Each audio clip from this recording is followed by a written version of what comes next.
Black Star Network is here. Hold no punches. I'm real revolutionary right now. Support this man, Black Media. He makes sure that our stories are told. Thank you for being the voice of Black America, Roland. Stay black. I love y'all. All momentum we have now, we have to keep this going. The video looks phenomenal. See, there's a difference between Black Star Network and Black-owned media and something like CNN. You can't be Black-owned media and be scared. It's time to be smart. Bring your eyeballs home. You dig?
Okay, folks, today is Wednesday, April 19, 2023. Coming up on Roland Martin Unfiltered, streaming live on the Black Star Network. Deputies in Jacksonville, Florida are under an internal affairs investigation after stopping and forcibly strip searching a black man on a public road in full view of people, including his family members.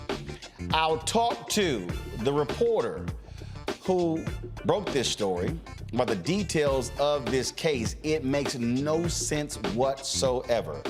2 Alabama brothers will be charged as adults in the mass shooting that killed 4 people and wounded dozens of others at a Sweet 16 birthday party. We will talk with an Alabama County Commissioner about the startling details of what led up to the tragic incident and how they plan to protect people in the community. Tyree Nichols' mother files a lawsuit against the city of Memphis and members of the police department, $550 million. We'll talk with attorney Ben Crump about this landmark lawsuit. In our Tech Talk segment, artificial intelligence in the workplace is real. It's also changing so many things, and it could be costing millions of people their jobs. We will discuss that and more. It's time to bring the funk on Roland Martin Unfiltered on the Black Star Network. Let's go. He's got it. Whatever the miss, he's on it. Whatever it is, he's got the scoop, the fact, the find. And when it breaks, he's right on time and it's rolling. Best believe he's knowing. Putting it down from sports to news to politics. With entertainment just for kicks, he's rolling. It's on Go Roll Roll, y'all. It's Roland Martin, yeah. Rolling with Roland now. He's funk, he's fresh, he's real, the best, you know he's Roland Martin now.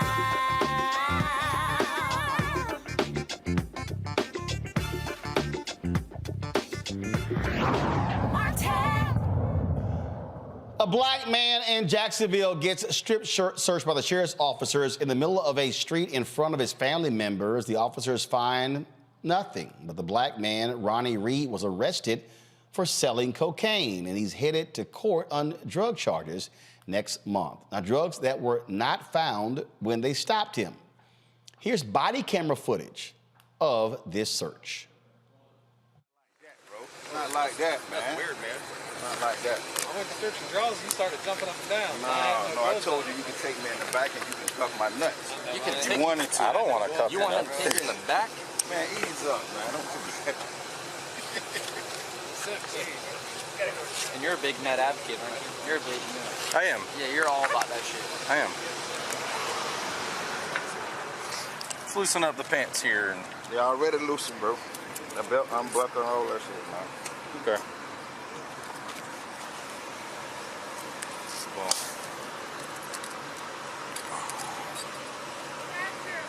Somebody got a light?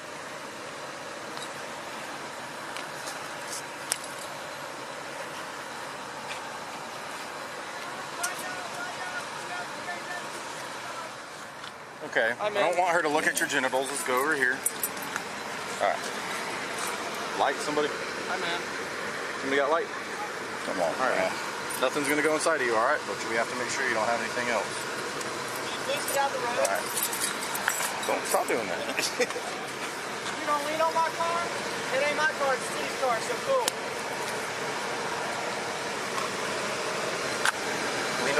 Lean forward. Bro, man, come on, See, man. this is no. Stop. You're gonna lean forward. Bro, You're gonna lean forward. Do this. Bro, listen, bro. You're doing too much. No, I'm not. Nope. You're doing too much. I just told you nothing was gonna be put inside of you, but you gotta let me look. You can't bend me over like that, bro.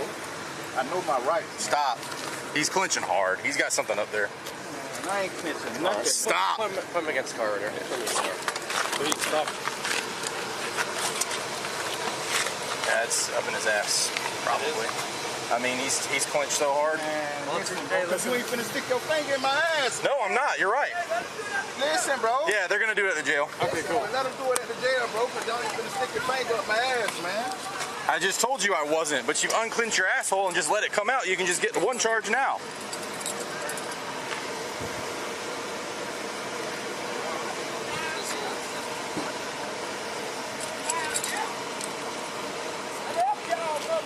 Hey, Auntie, back up. Auntie, back up, back up, back up. Please. Please go in the yard, Auntie. Please. Please.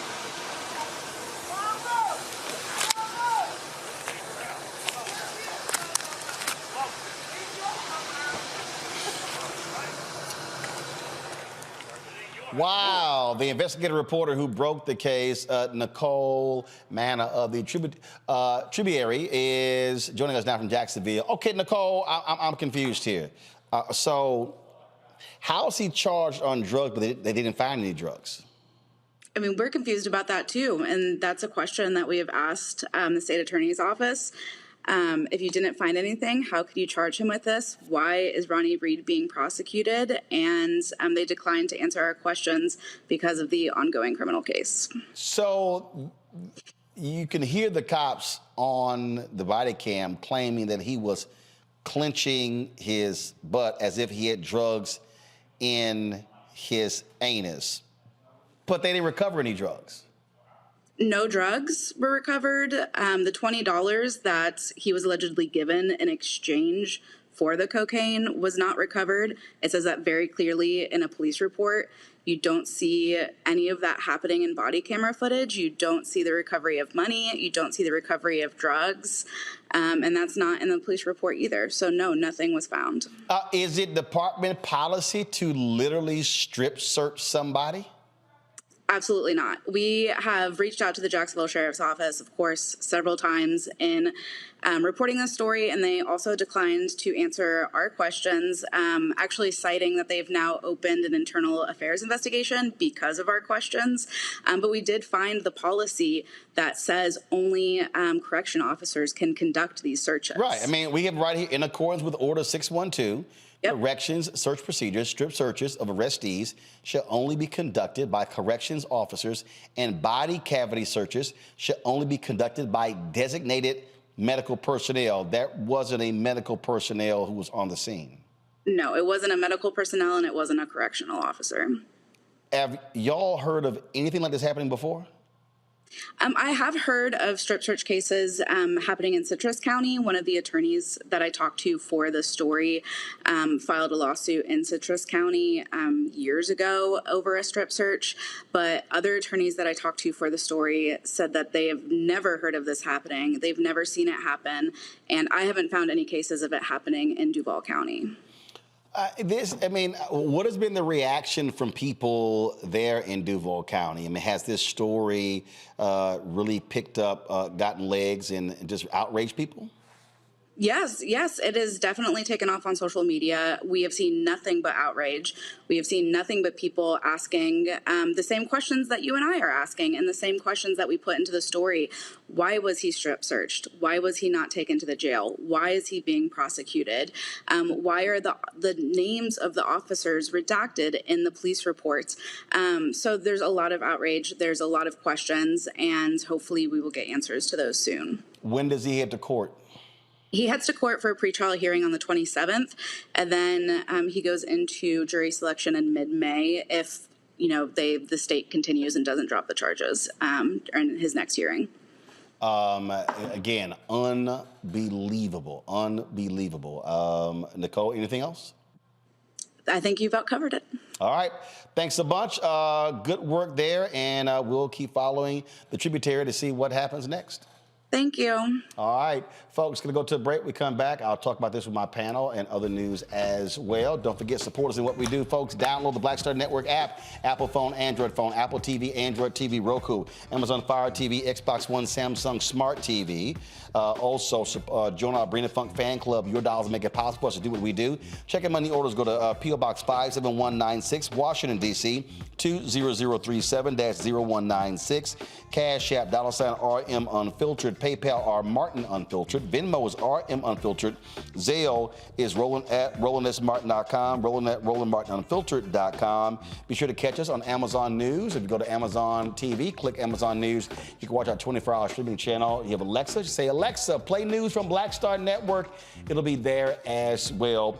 We'll be right back. Black Star Network is here. Oh, no punch! I'm real revolutionary right now. Thank you for being the voice of Black America. All momentum we have now, we have to keep this going. The video looks phenomenal. See, there's a difference between Black Star Network and Black-owned media and something like CNN. You can't be Black-owned media and be scared. It's time to be smart. Bring your eyeballs home. You dig? Hatred on the streets, a horrific scene, a white nationalist rally that descended into deadly violence. White people are losing their damn minds. As an angry pro-Trump mob storms the U.S. Capitol, we've seen shooting. We're about to see the rise of what I call white minority resistance. We have seen white folks in this country who simply cannot tolerate Black folks voting. I think what we're seeing is the inevitable result of violent denial. This is part of American history. Every time that people of color have made progress, whether real or symbolic, there has been what Carol Anderson at Emory University calls white rage as a backlash. This is the rise of the Proud Boys and the Boogaloo Boys. America, there's going to be more of this. Here's all the Proud Boys, guys. This country is getting increasingly racist in its behaviors and its attitudes because of the fear of white people. The fear that they're taking our jobs, they're taking our resources, they're taking our women. This is white fear.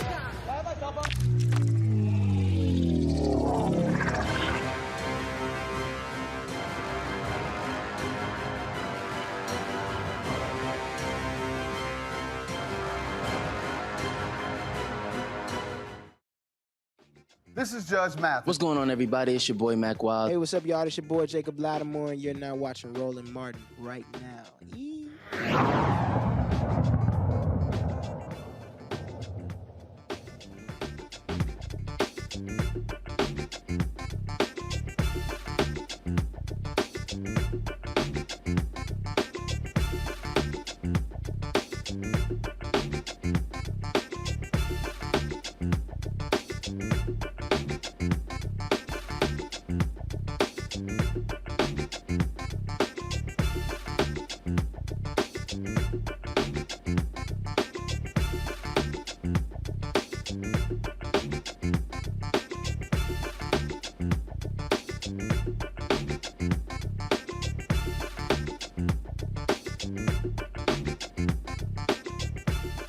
Folks, here's my panel.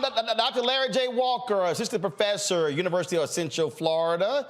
Rebecca Carruthers, Vice President, Fair Elections Center, coming to us out of D.C. Candace Kelly, Legal Analyst, coming out from South Orange, New Jersey. All right, Larry, I'm going to go to you first. You're there in Florida. Bruh, this is absolutely crazy, and I really want somebody to explain to me, how the hell do you arrest somebody for drugs that you never found? I think this is consistent, a pattern we've raised over the last couple of years in terms, well, really last several decades in the Black community in terms of police overreach. I mean, listen, they just basically dehumanized him in public. There's no way to getting around that. And the other thing I want to add, Roland, is they seem very comfortable strip searching him in public. I'm going to go on a limb and say this is not the first time that this happened. And when we see these kind of behaviors, I certainly, I know we've talked about DOJ and Office of Civil Rights and Christian Clark quite a bit here on your show. And certainly I think DOJ needs to take a look at it to see if there's some kind of pattern here in which we're going to assume predominantly Black folks are being strip searched or mistreated and assumed anytime they're assumed they have drugs or whatever else. But we really need to get to the bottom of this. But the fact that they charged him with saying he had drugs and he didn't have any drugs, and it's clear on the body cam that you can't see any drugs.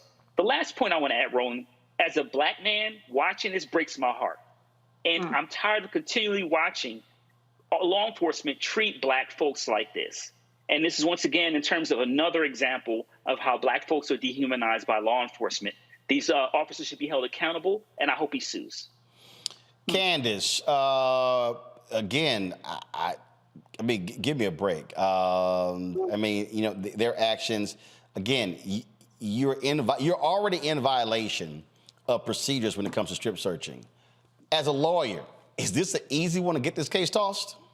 Oh, no, not at all. In fact, the fact that they didn't find any drugs really negates their probable cause to begin with. They said they had probable cause to search, if that was the case, they could have brought him back. And what normally happens is you bring them back to the station to get the proper person to do the search. In fact, that happens. There's nothing the matter with that. Not only did they violate his search and seizure rights in terms of the Fourth Amendment, but then we're talking about invasion of privacy. To have somebody be out in the middle of the street in the daylight, in front of people, in front of their relatives, and strip down and feel their front, feel their anus, ask them to release themselves, that's an invasion of privacy. Meanwhile, the police officers that were involved in this, their privacy hasn't been invaded because we don't know who they are. All of their names have been redacted from the records. So there has to be some balance in this process. But like the guest said, this couldn't have been the first time because they did this with such ease and with such, normalcy that it seemed like this is something that they have done before. There will come a case out of this. There's no way that this video will not prompt this man to say my rights were violated because it was needless, it was unwarranted, and his rights were violated on many, many different levels. Rebecca.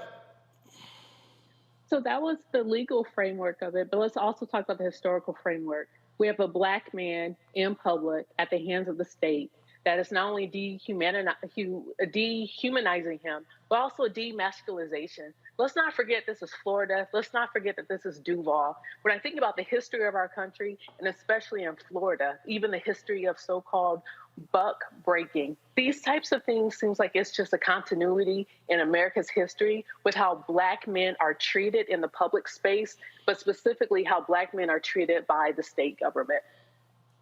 It is, again, just one of those cases that just makes no sense to me. But when you have cops in this country, think they can do what the hell they want to do, though this is exactly what ends up happening.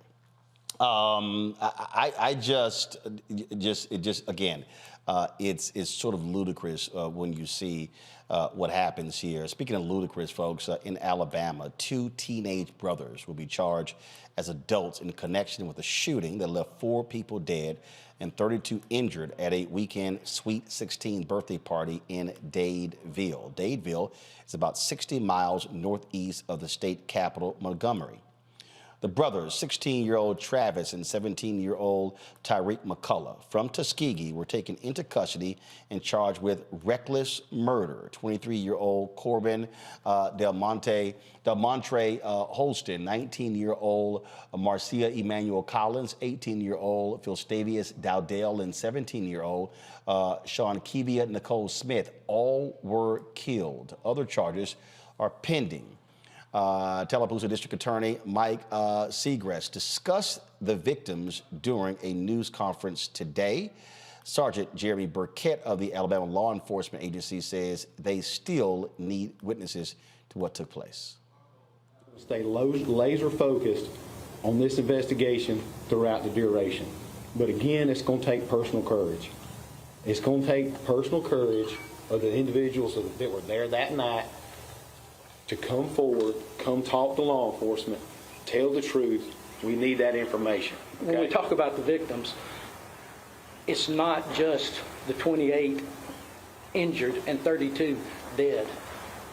There were so many kids in this venue, and what they saw, they're victims in this. Their families are victims of this, and the ripple effect of this, it's kind of like a wave rolling across Lake Martin, but that ripple didn't stop when it hit the banks. There are other communities involved. There were kids from Reeltown here. One of the ones in critical condition had gone to the prom that night in Reeltown. There's kids from Tallahassee, kids from Booker T. W., kids from Alexander City. We haven't even identified possibly, where all some of these kids came from. And it's a traumatic thing for them. But one of the victims that wasn't injured is Lexi Dowdell. It's Lexi's 16th birthday party, Sweet 16. There's an uncut cake and unburnt 16 candles that never got lit. Lexi's brother was one of the victims. On her 16th birthday party, she knelt by her brother as he took his last breath. That's what we're dealing with here. Those are what these victims went through. Joining us now is T.C. Coley Jr., Tallapoosa County Commissioner from Alexander City, Alabama. Can you tell us what happened here? I mean, this is a birthday party. Yeah, it's a birthday party, and unfortunately, with the types of things you deal with in today's society, with the level of different youth organizations, with so many people are focused on aggressive solutions to problems, that I think that probably some type of personal beef turned into a tragedy. One of the challenges you have in a situation like this is that once you post these events on social media, they go from being a local event to becoming almost a regional event. We actually had people at that birthday party that were from 4 or 5 different counties. And as a result of that, you end up with all sorts of different individuals showing up at what should be just a simple local birthday party. And I believe some issues that may have been attached to another community rolled over and became a deadly tragedy in ours. So, and again, it's interesting that you say that, because I was remarking when we first did this story what took place. There was a party in a neighborhood where I live in the Dallas area. And all of a sudden it swelled to a large crowd, and the police said that a flyer had gotten passed around at the school about this party. And the first thing I said was, I remember when this thing happened, I said to the cops, were the parents there? Because I know how I grew up. Ain't nobody rolling to our house that wasn't invited. Sure. And so again, this was a Sweet 16 party. Was it in the daytime? Was it at nighttime? Were parents there? Was it only young people? What were those circumstances? Sure. My understanding of the facts relating to the event is that the event took place in the later hours of Saturday evening. It was not at a residence. It was actually at a facility in downtown Dadeville, Alabama. It was, I think, basically it was a small business owner that made the facility available to the family for this particular activity, and it just kept getting larger and larger and larger. According to several conversations I had, there was at one point during the event, the party was stopped, and the statement was made, if you're here and you have a firearm or weapon, you need to leave. And no one apparently left the event at that time. But there were some adults present, and probably it might have been better at the point at which they were suspicious of weapons, that maybe they should have shut the party down or what have you. But again, sometimes some parties are just way beyond the control of parents with just limited resources. I think looking back, they may have benefited from having some type of security on site and that type of thing. The deceased, obviously, you had one person was going to be a musician, one person was going to be a star athlete. I mean, when you just think about this, I mean, these are just young lives snuffed out, and now you got two individuals. We're talking about Alabama and what they are now facing when it comes to murder.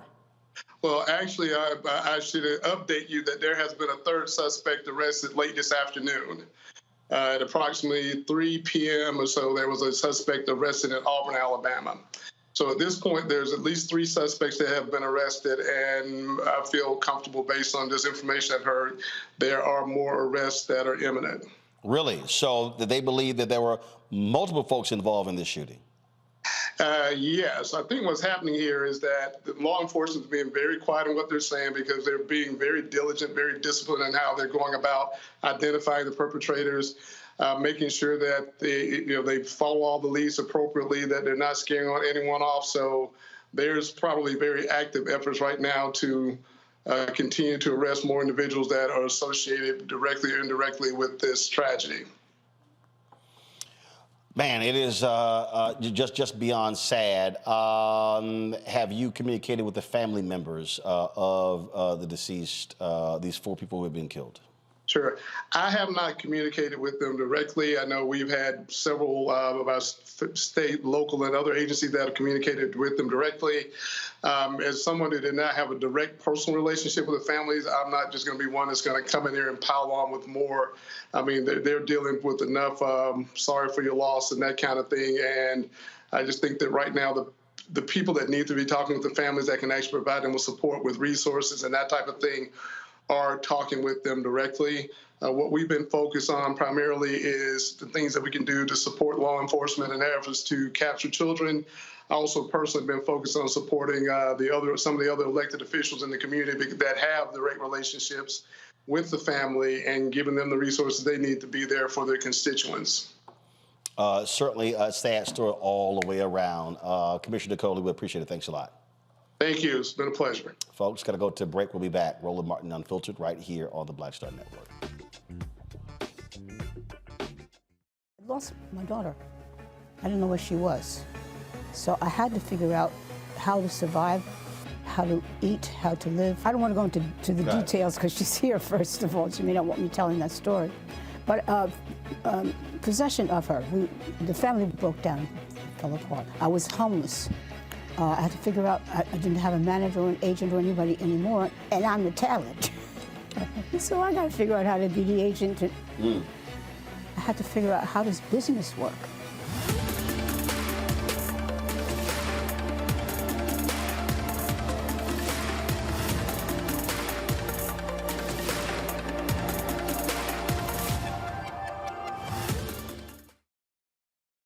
Hi, I'm Dr. Jackie Hood Martin, and I have a question for you. Ever feel as if your life is teetering and the weight and pressure of the world is consistently on your shoulders? Well, let me tell you, living a balanced life isn't easy. Join me each Tuesday on Black Star Network for A Balanced Life with Dr. Jackie. We'll laugh together, cry together, pull ourselves together, and cheer each other on. So join me for new shows each Tuesday on Black Star Network, A Balanced Life with Dr. Jackie.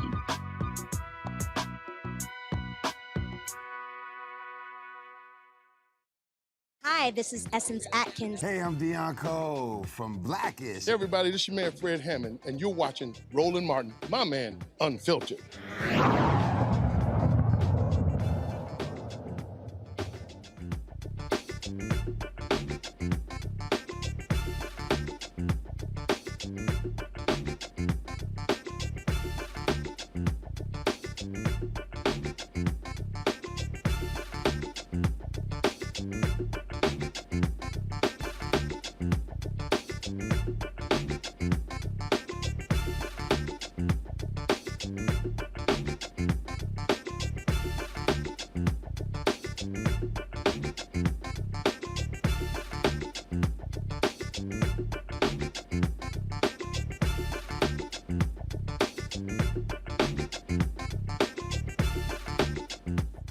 All right, folks, welcome back to Roland Martin Unfiltered.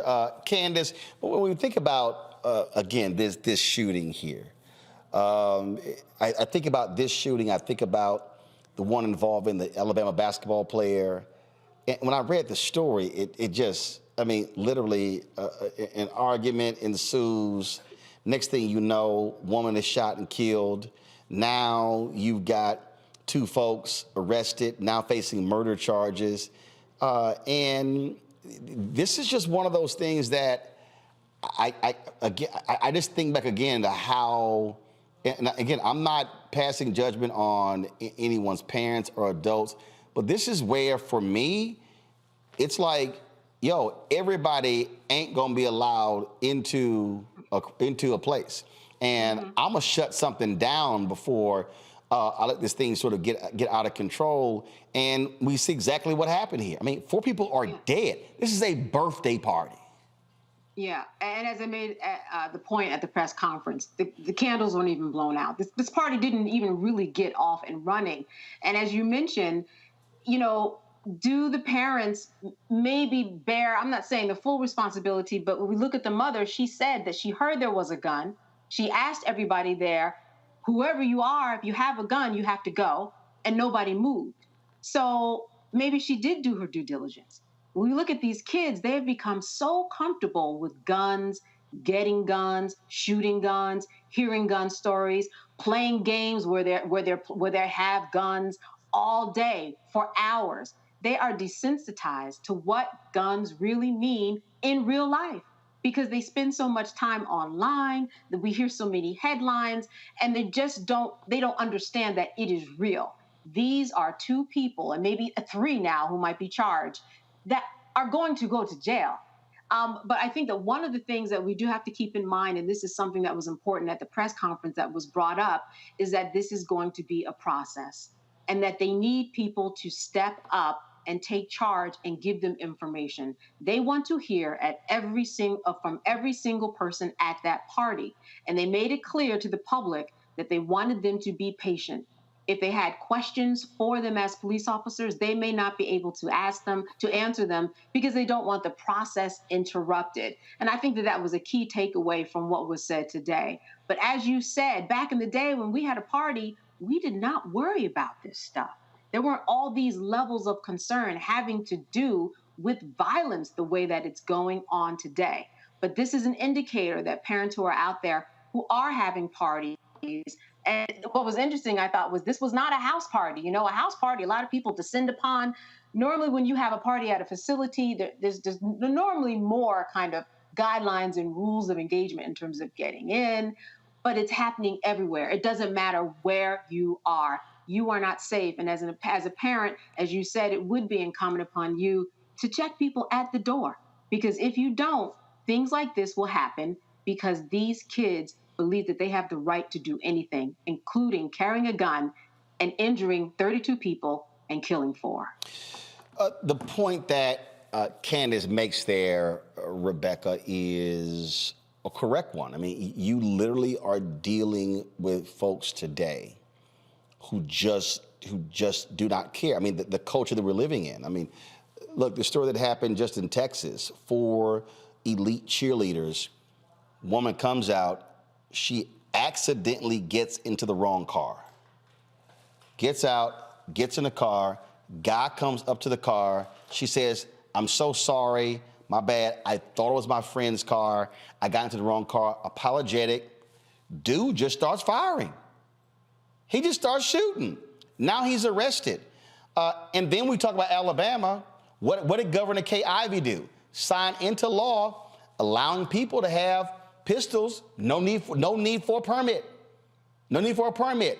We're seeing the same thing happen in every single one of these states.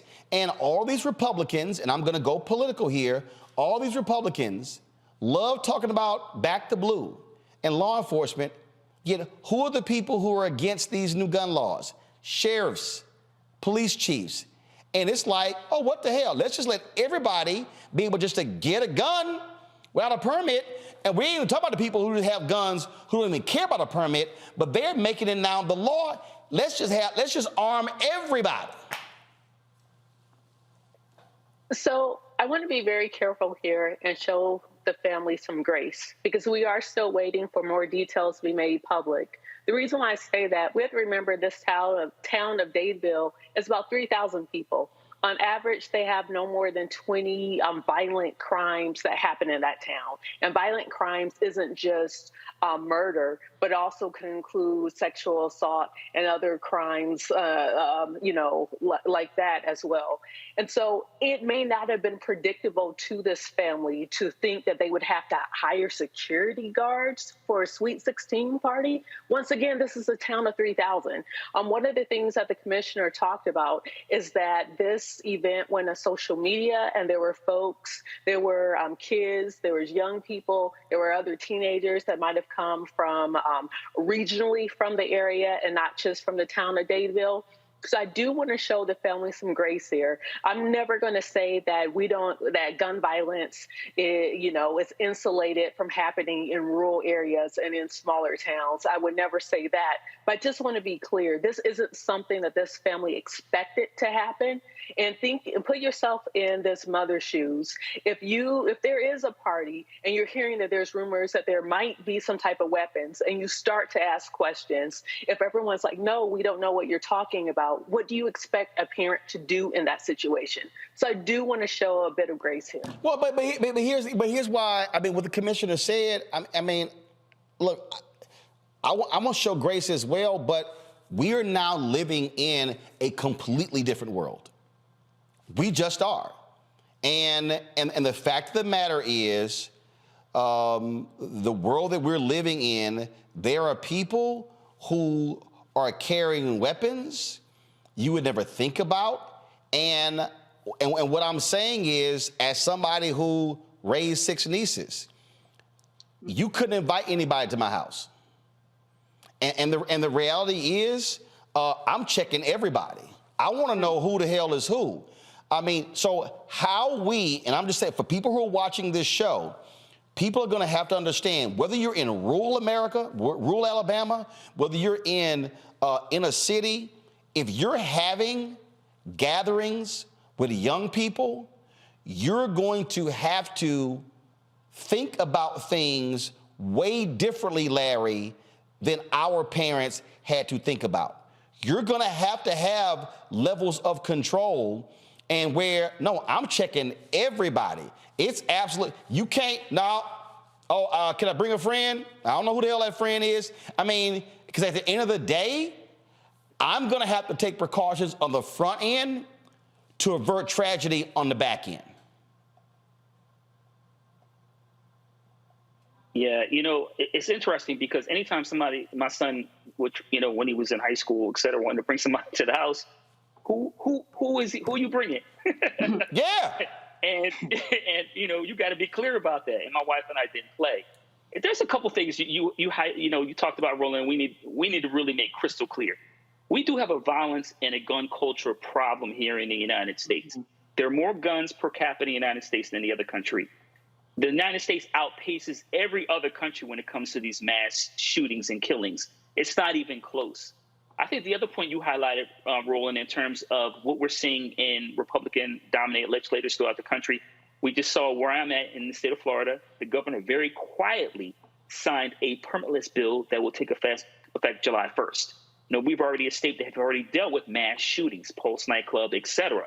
And we just saw in Tennessee within the last 24, 36 hours that they passed a bill to exempt the gun manufacturers. Yep. So we really need to have the conversation about the intersection of politics, violence, and guns in the United States. My heart goes out to the families who've been, impacted by this shooting.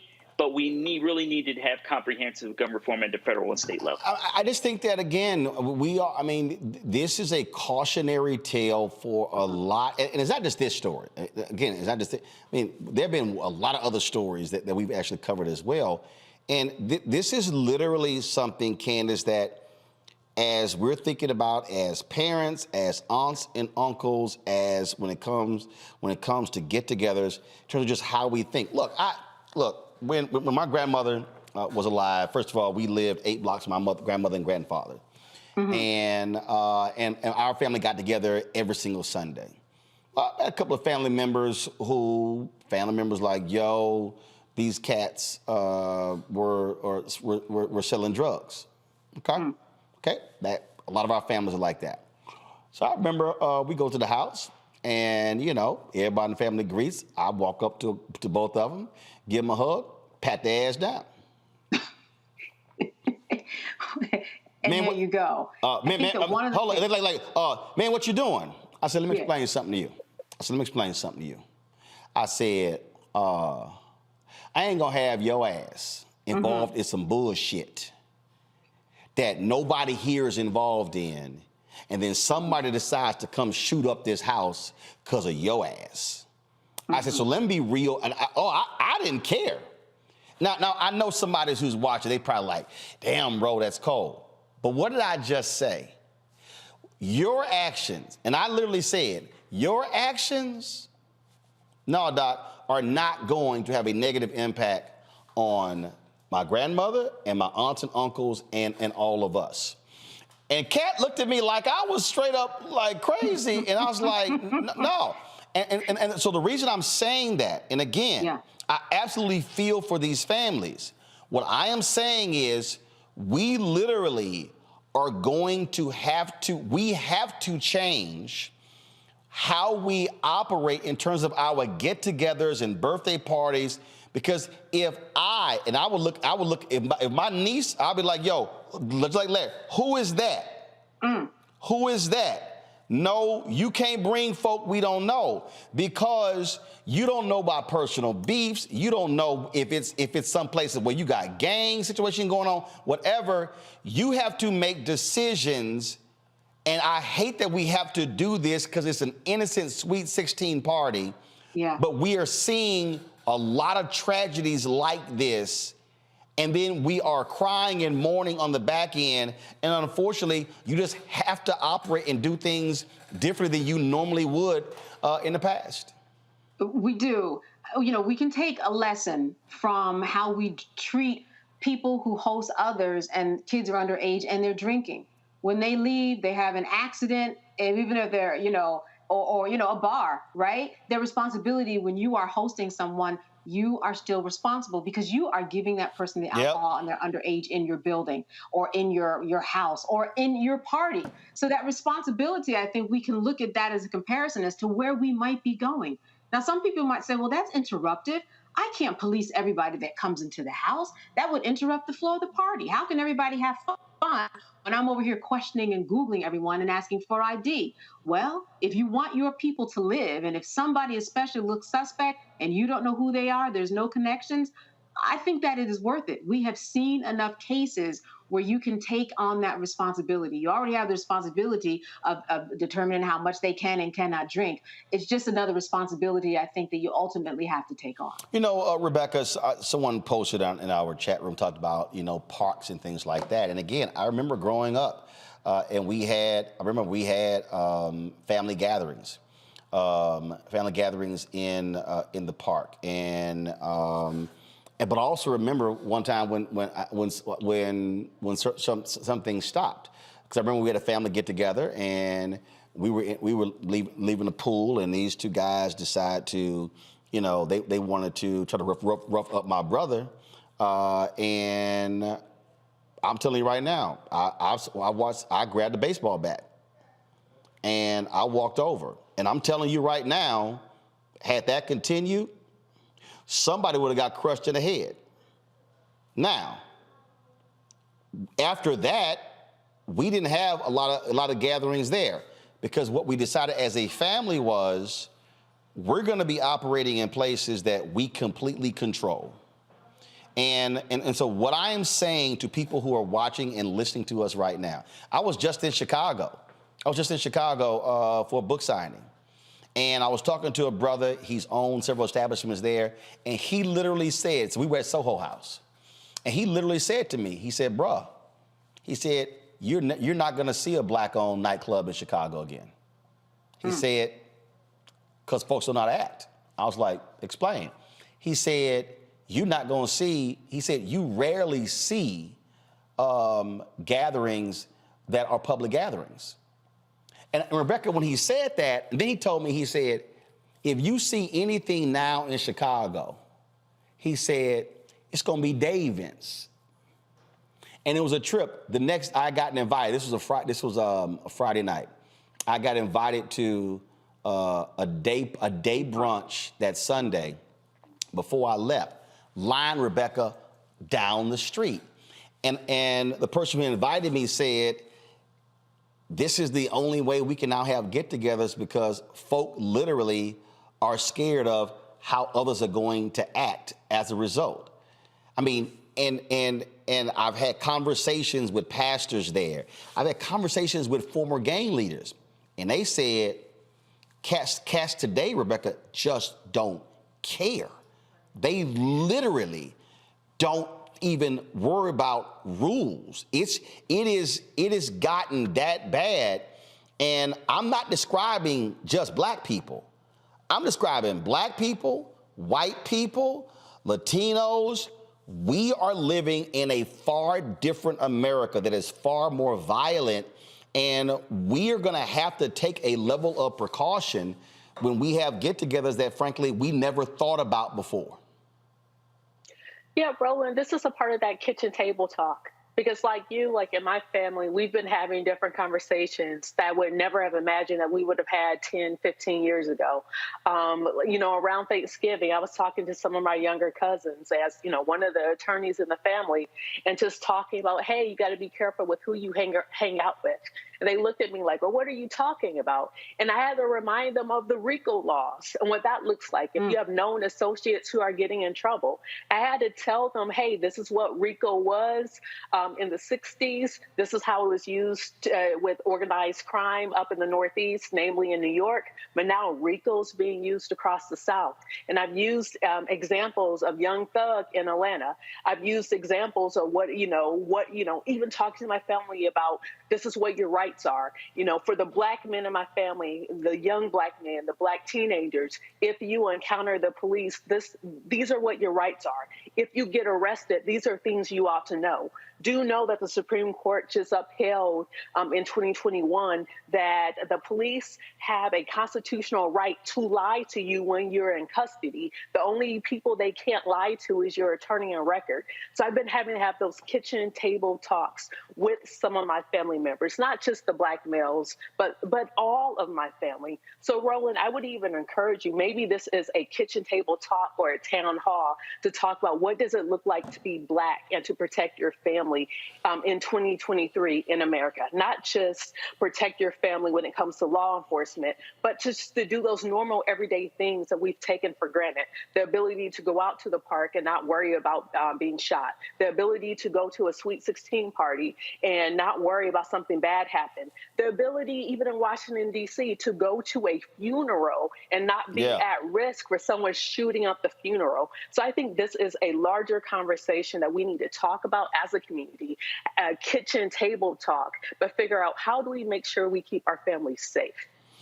Because, Larry, the reality is we want to have fun. We want to do things that are enjoyable. We want to be able to fellowship.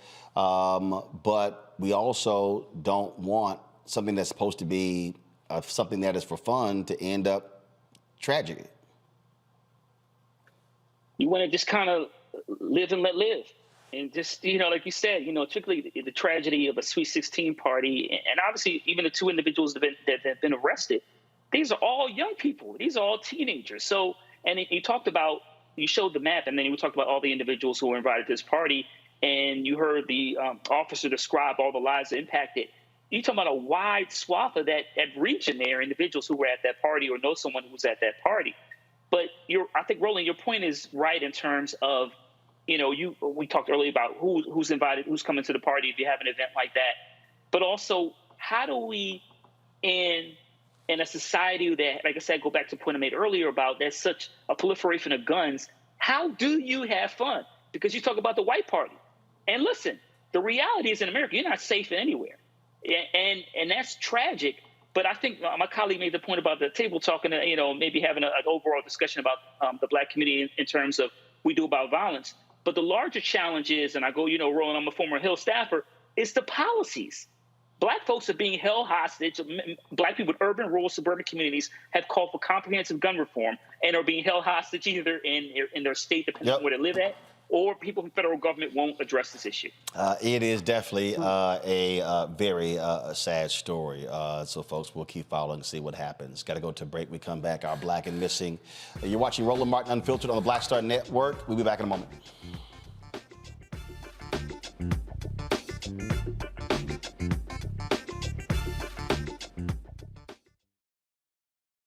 When you talk about blackness and what happens in black culture, we're about covering these things that matter to us, speaking to our issues and concerns. This is a genuine people-powered movement. There's a lot of stuff that we're not getting. You get it. We're all impacted by the culture, whether we know it or not. From politics to music and entertainment, it's a huge part of our lives, and we're going to talk about it every day right here on The Culture with me, Faraji Muhammad, only on the Black Star Network.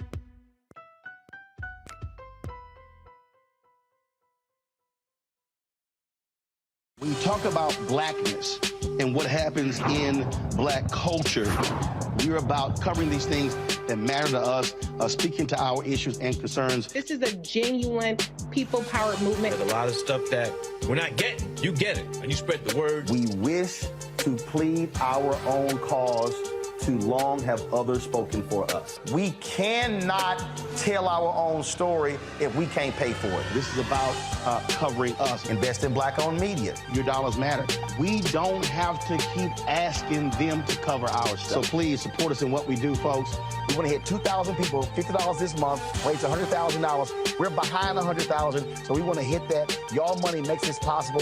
Check some money orders. Go to P.O. Box 57196, Washington, D.C. 20037-0196. The Cash App is $RM Unfiltered. PayPal is R Martin Unfiltered. Venmo is RM Unfiltered. Zelle is Roland@RolandSMartin.com.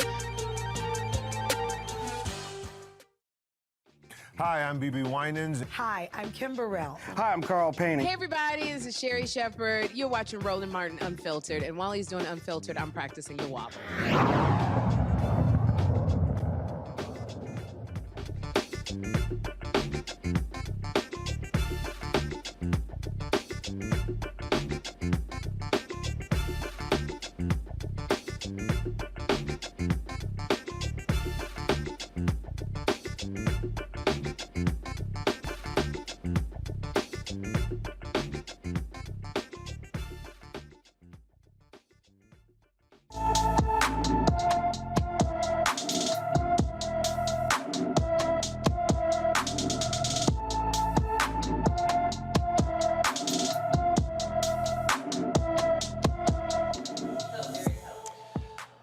All right, folks, Black and missing.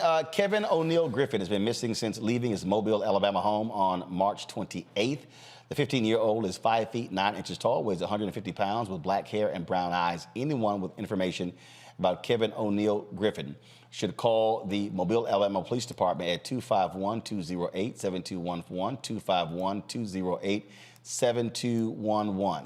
California's Ebony Alert legislation, or SB 673, has passed the Senate Public Safety Committee with a unanimous bipartisan vote. The bill would create an Ebony Alert notification system to address the lack of attention and resources given to black children and young black women who are missing in California. We had the bill's author, State Senator Stephen Bradford, on Monday's show discussing this measure, explain how this bill would be an effective tool in investigating missing black youth or young black women between the ages of 12 and 25. According to the Black and Missing Foundation, 38% of children reported missing in the U.S. are black. The population of the U.S. is only 14% black. Black children are disproportionately classified as runaways compared to their white counterparts who are classified as missing. Therefore, many black children do not receive the Amber Alert. The bill now moves to the California Senate Appropriations Committee, and this is one of those things that really is important, Rebecca, and it just shows you again what happens when you're dealing with systemic racism in terms of how black children and black women are treated. Well, you know, I was looking at some of the comments in the chat, and something that I keep seeing repeated tonight is that oftentimes black folks still aren't treated as human. We're not viewed as a full value. We're not viewed, much less as Americans, but we're not viewed as fully human. And so if that's the lens that this society views us in, then when our children go missing, when our people go missing, you know, we're largely invisible, which is unfortunately why you have to have this Black and Missing segment. Candace? Well, it just reminds me of the fact that, as you said, the system has been set up for black women to fail in terms of this type of thing. We're not recognized. We're not whole. And when this does happen, when somebody does go missing, they're considered runaways. They're considered somebody who doesn't really have a family unit enough to be regarded where they need to even be looked at. When we look at black women, the statistics that you have given are ridiculous in terms of the number of females in that age range that are in America and the ones that are actually abducted. This is something that needs to be on a federal level. And there are many, many groups out there. There's a wonderful documentary on HBO where, you know, they go through the process of trying to find women that are missing, working with their families because the police aren't there. We need this system because we know that when those Amber Alerts go off, it is more than likely going to be a white woman. And that is the problem. Yep. But that is kind of, ingrained in people's minds that we don't matter. So this is a very important alert. And I would imagine that we talk about the indigenous community that goes missing and just overall, at any given time, and I'll end with this, there are 1 million people missing in the world. There are a lot of people who are abducted and we just don't pay enough attention to. About 20 seconds, Larry, go. Some critical legislation. We also need training for law enforcement to recognize, when we talk about Black folks as humanity, to see those that are missing, to make sure we provide resources and the support. All right, got to go to a break. Up next, Ben Crump talks about the $550 million lawsuit that he has filed against the city of Memphis, the death of Tyree Nichols. You're watching Roland Martin Unfiltered on the Black Star Network. Table with me, Greg Carr. We look at the history of emancipation around the world, including right here in the United States, the so-called end of slavery. Trust me, it's a history lesson that bears no resemblance to what you learned in school. Professor Chris Manjapra, author, scholar, amazing teacher, joins us to talk about his latest book, Black Ghost of Empire, The Death of Slavery and the Failure of Emancipation. He explains why the end of slavery was no end at all, but instead a collection of laws and policies designed to preserve the status quo of racial oppression. The real problem is that the problems that slavery invented have continued over time. And what reparations are really about is saying, how do we really transform society, right? And stop racial violence, which is so endemic. What we need to do about it on the next installment of The Black Table, right here on the Black Star Network. On the next A Balanced Life with me, Dr. Jackie. It's spring, hallelujah. But hold on, it's not all fun and games. With the sun and the warmth comes the need to clean, the clutter, mentally, physically, emotionally, socially, all of those things need to happen. Getting rid of the clutter and clearing the cobwebs in our head and in our home. That's next on A Balanced Life on Black Star Network.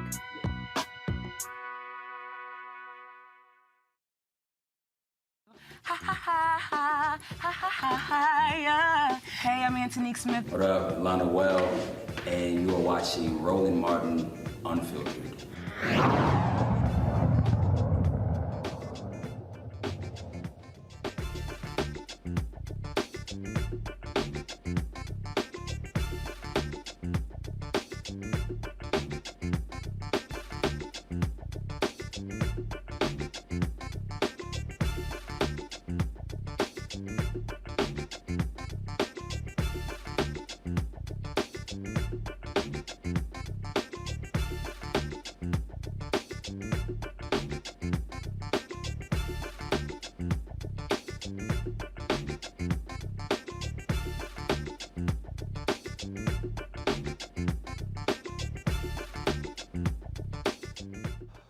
The family of Tyree Nichols has filed a $550 million lawsuit against the city of Memphis, as well as the officers who were involved in the vicious beating death of Tyree Nichols. Attorney Ben Crump joins us right now to talk about this particular lawsuit. Ben, glad to have you on the show. This is obviously a huge lawsuit. You filed other lawsuits before. I don't know if one was this size. Are you on mute? Can you hear me? There we go. Now we got you. Okay. Roland, it was intentional. The $550 million lawsuit against the Memphis Police Department, not only for the claim of how Tyree Nichols was savagely beaten, but also, Roland, it was because of the conduct that the officers exhibited and that they were following policies and procedures of these police oppression units that have been given a license to terrorize Black and brown communities. And so it was a message to other city leaders, Roland Martin, who have these jump out boy units, or in Atlanta, the Red Dog unit, or down in Houston, the Brave unit, all these police oppression units that terrorize Black people and brutalize us. if something happens and you don't get rid of these units, then we're coming to your city next. That was the message we are sending. You know, Ben, whatever we have you on, I love these people hop in these chat rooms and I see other comments and they go, Ben Crump, he's never won a case. And I have to explain to these people, you're not the prosecutor. And the reality is the only recourse families really have to get justice when, of course, the legal system doesn't do anything is filing civil lawsuits or going after these cities and counties, and you typically are having settlements. What people also don't realize is that what y'all are also doing is building in changes to city practices, procedures, and laws, like in the Breonna Taylor case. So it's not just a monetary thing, it's also trying to change the system so the next family is not impacted in the same way. Exactly, Roland. And we don't control the criminal prosecution.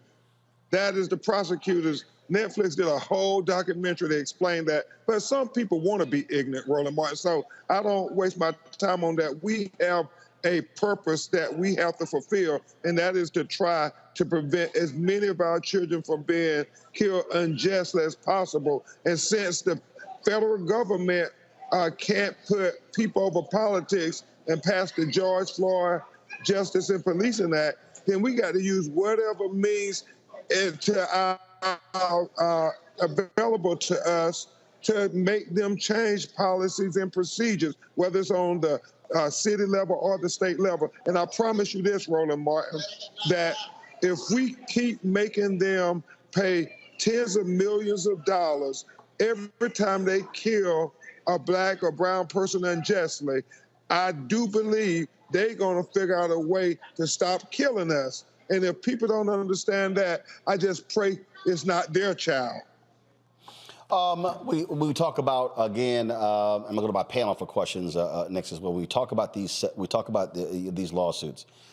This is not just, again, for people to understand, this is not just even the police department. We're talking about the police department. We're talking about the fire department. I mean, there were so many people who were involved in this particular case that impacted the death of Tyre Nichols. Yeah, and Roland Martin, we sued everybody involved from the top down, from the police chief who instituted this policy of this police oppression unit, all the way to the officers involved. One of the officers, the white officer that pointed the taser at him, as well as the fire ESM workers with the fire department who waited 19 minutes and did nothing to help Tyree Nichols, who obviously was in medical distress. And we are going to make sure each and every one of them are held accountable. And you look at our track record for those who say we're not successful. We have never bought a case for a family and not won a civil result for them. And that's what we have to keep doing, Roland. We have to keep showing them you cannot devalue Black life.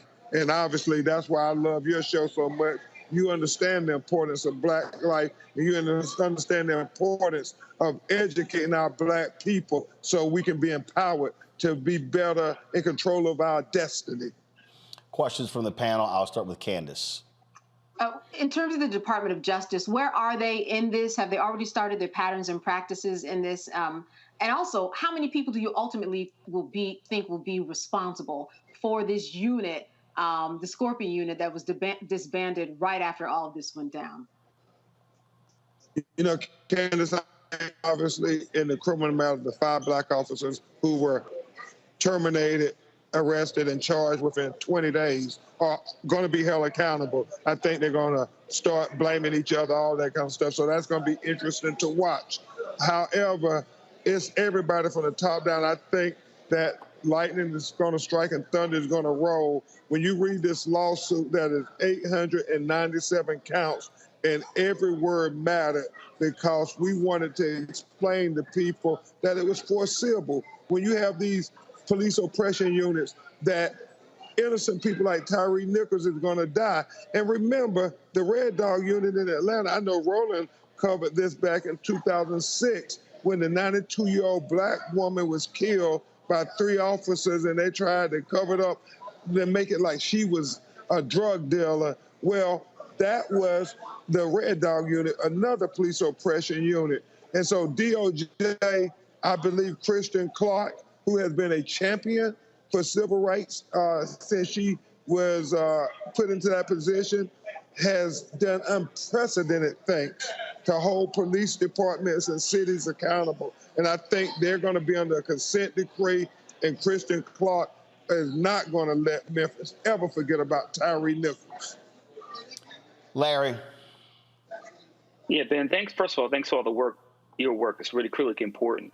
So I know you've been doing this for years, and you talk about the importance of supporting Black folks and when it comes to interactions with law enforcement and preventing these murders. I wanted to talk to you a little bit about your experience in the years you've been involved in terms of trying to make sure Black folks get or remedy for these cases. And what have you seen like over the last 10 years? Do you think police departments have gotten, and you mentioned some of these special units that they have in these large jurisdictions throughout the United States. Do you think you've seen any progress in terms of law enforcement in these jurisdictions, the leaders in particular, get it that it's going to cost you if you continue to brutalize Black folks? I think we are seeing a big difference, Larry, and it's, we keep raising the value every case. Breonna, 12 million, George Floyd, 27. We just rejected a $30 million offer up on Randy Cox up in New Haven, Connecticut, and this here, I think, is going to be the biggest amount ever paid out. And so I think it's working. However, we must remember, and Roland Martin and Monique Presley talk with me about these matters all the time, it's political expediency. A lot of them have the intent to try to do the right thing, but then they want to get reelected. So you have them saying, well, we got to be tough on crime because right now we have this facade that crime is going up. So we got to go give the police more money. We got to give them more resources. We got to put more Black people in jail. And that's always the yin and the yang of it. But we always got to keep speaking truth to power. I love the young activists we talk to when they say, no, it's about resources. The new mayor of Chicago, Johnson, saying it's about trying to allocate resources to prevent crime and to prevent people from feeling like they're in a desperate situation to commit crime. And then you will see that we can do it better than just locking up a whole generation of Black people and making them be convicted felons from trumped-up felony convictions. Rebecca. Ben, I've been thinking a lot about Thurgood Marshall and the Legal Defense Fund and the decades-long strategy to dismantle segregation in our country. And I've been thinking more about qualified immunity. I know a lot of people ask this question. Do you think it's going to take decades-long strategy to be able to dismantle and finally get rid of qualified immunity? Or do you think the capitalism route of bankrupting some of these municipalities, do you think that is the more successful way of getting rid of qualified immunity? I think we have to approach it from every aspect. I think we got to keep hitting them with these huge lawsuits where it becomes financially unsustainable for them to have them shoot another Black person in the back or savagely beat them to death. But then I also think we got to be trying to lobby and engage the political process, because just like they said, Blacks would never vote in the South. Well, we didn't give up. We kept understanding that without struggle, we can make no progress, as Frederick Douglass often said. And so we have to continue to celebrate the struggle. Let's don't get deterred from the struggle. If we're struggling, that means we're progressing, because that's what progress is, to say, no, just because you did this here, you don't get to win. You don't get to control our destiny. You don't get to dictate the world we're going to leave our children. We're going to fight for that. And the last thing I'll say is this.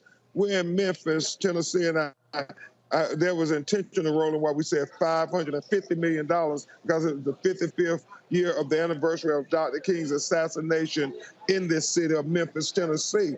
And Dr. King said, the law can't make a man love me, but it can make that man not lynch me. He also said that the law can't legislate the heart, but he said the law can restrain the heartless. And he said what we're really saying is we need the law to pass legislation to be able to restrain these heartless individuals who commit these atrocities of injustice against Black people. So I believe, like Roland Martin said, we're going to get a big settlement, but I would be ashamed if we didn't get policy change too in the tragic killing of Tyree Nichols. And so, I watch Roland's show to get ideals to help us go fight in the courtroom and in the legislative halls, in the court of public opinion. So I welcome all your strategic ideas too, Queen, of how we're going to win this battle and not let the enemies of equality win. Absolutely. Ben Crump, we appreciate it, man. Thank you so very much. Love you, brother, and love you for that other thing with Ralph. Yes, Thank sir. you. Yes, sir. We'll chat soon. Folks, got to go to a break. We'll be back. Roland Martin Unfiltered on the Black Star Network. Download the app, Apple phone, Android phone, Apple TV, Android TV, Roku, Amazon Fire TV, Xbox One, Samsung Smart TV. You can also support us by joining our Bring the Funk fan club. Send your chicken money orders to P.O. Box 57196, Washington, D.C., 20037-0196. Cash App, $RM Unfiltered. PayPal, R Martin Unfiltered. Venmo is RM Unfiltered. Zelle is Roland at RolandSMartin.com. Roland at RolandMartinUnfiltered.com. We'll be right back.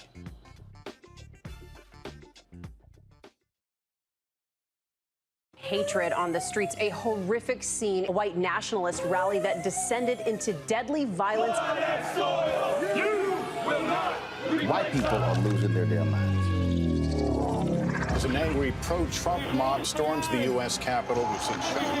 We're about to see the rise of what I call white minority resistance. We have seen white folks in this country who simply cannot tolerate Black folks voting. I think what we're seeing is the inevitable result of violent denial. This is part of American history. Every time that people of color have made progress, whether real or symbolic, there has been what Carol Anderson at Emory University calls white rage as a backlash. This is the rise of the Proud Boys and the Boogaloo Boys. America, there's going to be more of this. Here's all the Proud Boys, guys. This country is getting increasingly racist in its behaviors and its attitudes because of the fear of white people. The fear that they're taking our jobs, they're taking our resources, they're taking our women. This is white fear.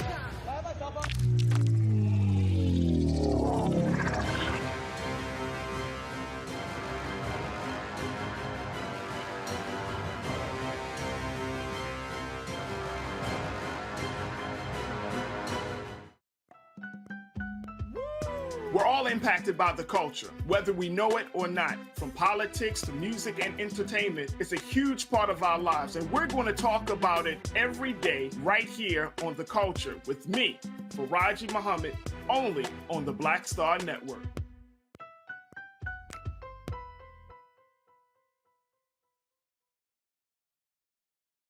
What's up, what's up? I'm Dr. Ricky Dillard, the choir master. Hi, I'm Amber Stevens-West from The Carmichael Show. Hi, my name is LaToya Luckett, and you're watching Roland Martin Unfiltered.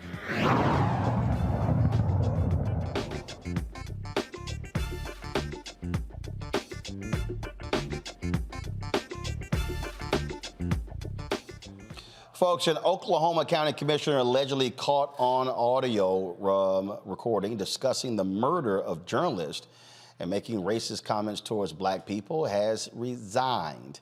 McCurtain County District 2 Commissioner Mark Jennings reportedly made the remarks with McCurtain County Sheriff's Office members following a March council meeting.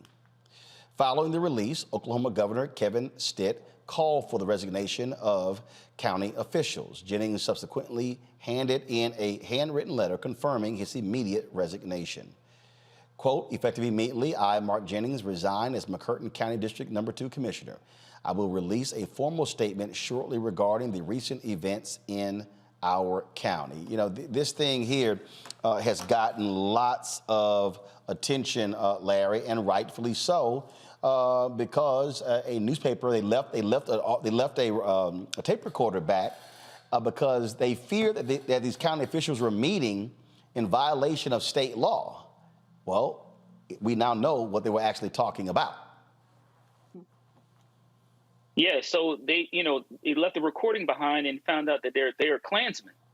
So first of all, I'm glad that the reporter left the recording device behind and to capture these horrific comments. But Roland, I think an important thing to keep in mind is this is like average day in America. These conversations are going on in boardrooms, in schools, universities, police departments throughout the United States on a consistent basis. I'm glad he resigned. I'm glad the governor called on him to resign. And the comments, listen to the recording, is chilling because, he's talking about lynching black folks, thinking about back in the day, reminiscing. And also, like I said, the way he described, getting a hitman for some of these reporters. But once again, we shouldn't be shocked or surprised because these conversations go on all the time and we just are not privy to these conversations. So we need to get rid of these races anytime we can. Rebecca. Just like Larry said, this is conversations that happen all the time. I think about when I was in law school and we were covering some civil rights cases, specifically the Sweets trial in Detroit. It's something the audience should look up. Very interesting. A white lynch mob showed up outside a black dentist's home and then tried to kill them. And during that particular case, some of my white classmates, very casually said that they wish lynchings would come back. So this is something that's common for some people to say. This isn't anything that's new. And also, like Larry said, we just happened to hear part of the Klan meeting that they didn't know was getting recorded. Candace. And this is just the beginning. The doors have opened to go back and now look at his record, his decisions for whatever he's been working on, and how he has treated black people and journalists in the process. And I promise you, this is not the end of it, because now that he has spoken and said who he really is, we now need to go back and do a little sleuthing and look at his record. Folks, a Virginia grand jury indicts multiple people for carrying flaming torches during a white nationalist gathering in Charlottesville in 2017. On August 11th of that year, hundreds of white nationalists marched through the campus of the University of Virginia carrying torches in their Unite the Right rally. Each person is charged with a single count of burning an object intending to intimidate a person or group. They're facing up to 5 years in prison. The number of people indicted has not been released. Some people will say, Rebecca, this is overkill. No, we know with the chants. We know the racist chants were coming out of their mouth, and they absolutely were trying to intimidate folks.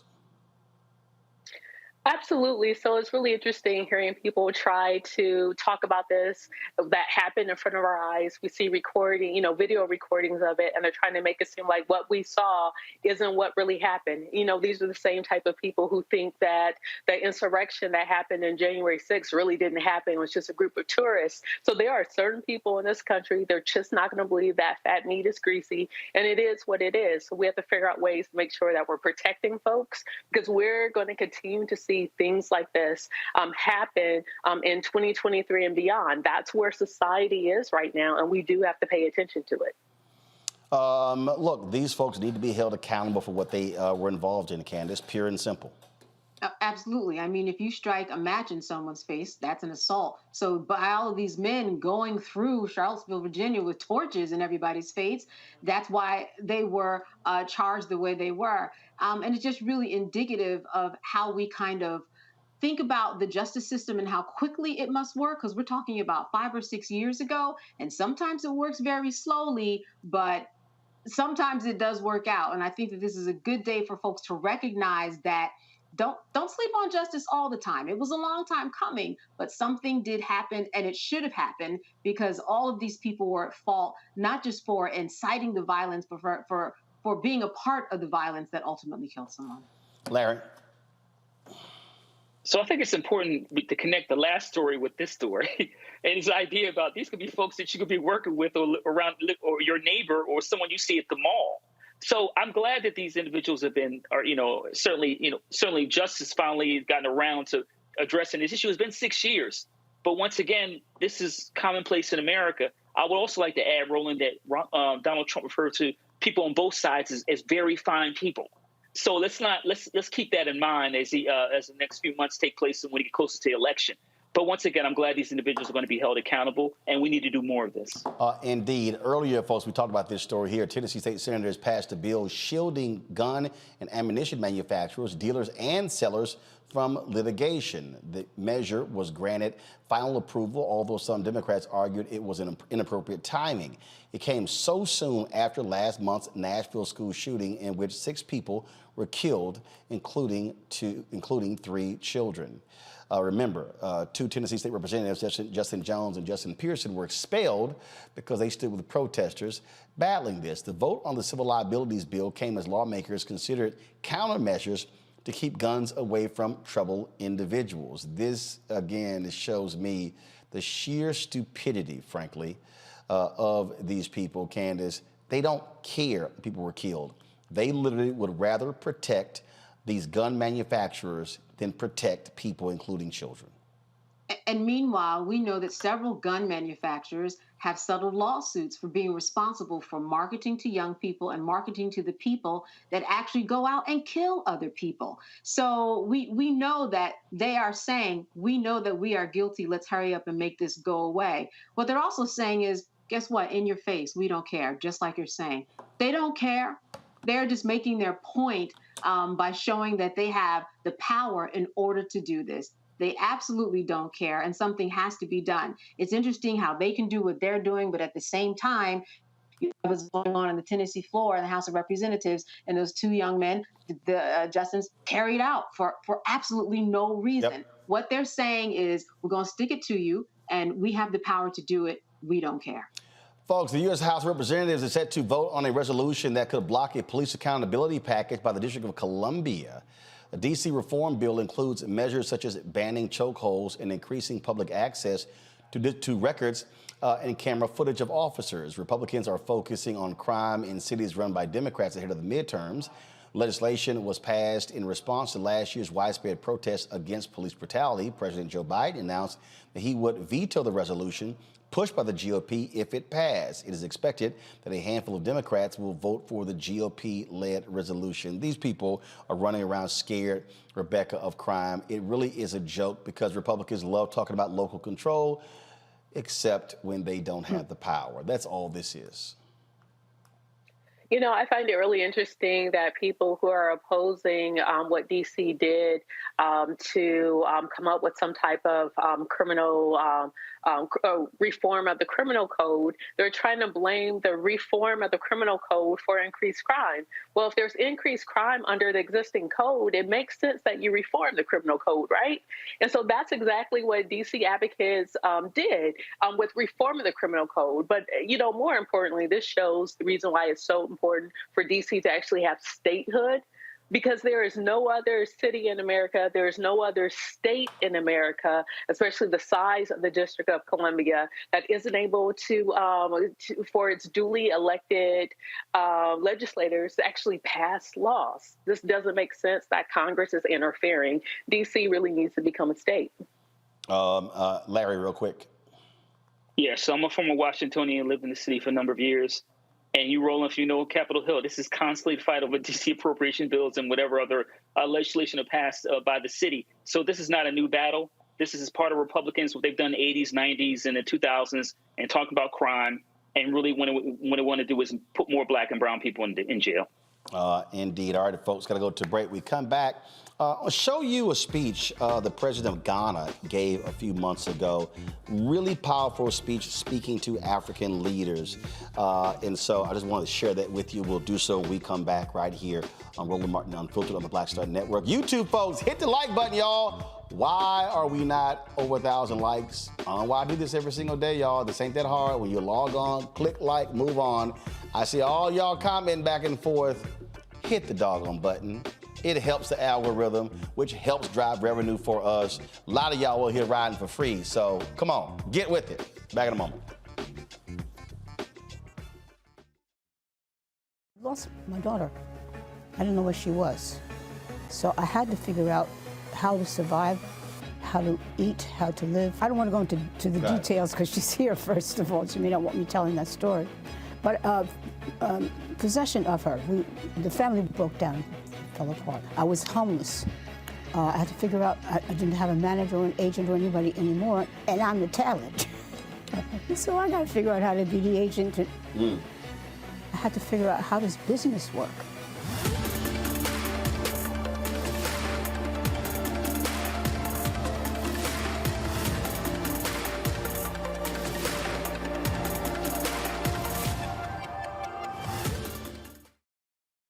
On a next, A Balanced Life with me, Dr. Jackie. It's spring, hallelujah. But hold on, it's not all fun and games. With the sun and the warmth comes the need to clean, the clutter, mentally, physically, emotionally, socially. All of those things need to happen. Getting rid of the clutter and clearing the cobwebs in our head and in our home. That's next on A Balanced Life on Black Star Network.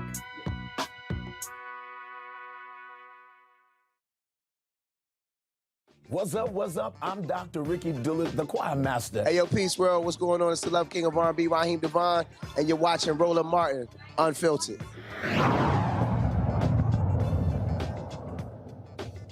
A few months ago, President Joe Biden invited leaders from across the African continent to D.C. for the U.S.-Africa Leaders Summit. The three-day summit was filled with discussions on strengthening ties with African partners. Well, Ghana's President Nana Akufo-Addo said it's time for Africans to stop listening to Europeans and Americans when it comes to what's happening with their continent.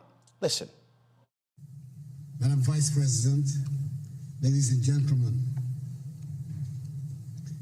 I thank the African and Diaspora Young Leaders Forum for making me part of this conversation, and for the opportunity to deliver these remarks at the closing plenary in the presence of the U.S. Vice President, the Honorable Kamala Harris, and in this spectacular building, so admired by all Ghanaians, and indeed by all Africans, as it was designed by one of the foremost architects of his generation, the globally acclaimed Ghanaian architect, David Ajay.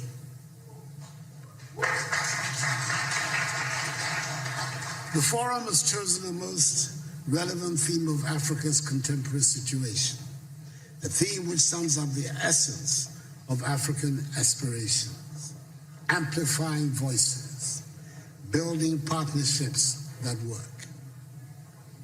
I've stated it before, that it sometimes appears the words Africa and Africans have more resonance outside the continent than inside. When we are home on our continent, it always seems very important to assert that we are Ghanaians, Ivorians, Kenyans, Nigerians, Swazis, Senegalese, Rwandans, South Africans, and Zambians.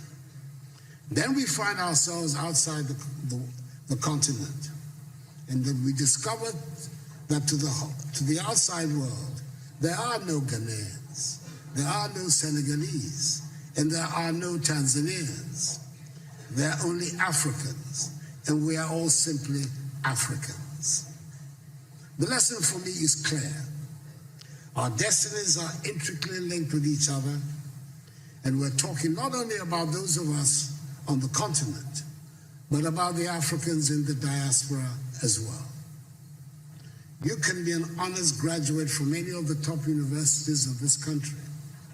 You can be a second or third generation American, and you can be in a well-paid job. If there's an outbreak of Ebola someplace on the African continent, you are an African. Anyone, everybody in a position of leadership in Africa today thus has his or her work cut out. The urgent responsibility we face is to make our countries and our continent attractive for our peoples, to see them as places of opportunities. It means we must provide education, quality education and skills training. It means our young people must acquire the skills that run modern economies. The impact of a successful Africa on the image and standing of Africans in the diaspora applies with equal force to the image and standing of her sons and daughters who go by the name African Americans, and indeed to all her kith and kin in the Americas and the Caribbean. There's a lot of room for your perspectives and energies back in Africa. History tells us of the positive impact of diaspora communities on the growth and development of countries through increased trade activities, rising investments, and the transfer of skills and knowledge. Take the case of China, for example. With an emigre population of some 60 million, the Chinese diaspora is said to be the 25th largest country in the world, who, according to the Nikkei Asian Review, own assets worth 2.5 trillion United States dollars. When foreign companies in the late 1970s reduced their investments in China, it was the Chinese diaspora that shored up the economy. According to the Washington, D.C.-based Migration Policy Institute, MPI, half of the foreign direct investment, that is some 26 billion United States dollars, that transformed China into a manufacturing powerhouse in the 1990s, originated from the Chinese diaspora. That is the rationale of Ghana's initiative of Beyond the Return, which is building on the considerable success of the Year of Return and the renewed enthusiasm around building Africa together. We must work to help change the African narrative, which has been characterized largely by a concentration on disease, hunger, poverty, and illegal mass migration. Let us all remember that the destiny of all Black people, no matter where they are in the world, is bound up with Africa. We should never forget that famous admonition of the celebrated Jamaican reggae star Peter Tosh, when he said, and I quote, "Don't care where you come from, as long as you are a Black man, you are an African," unquote.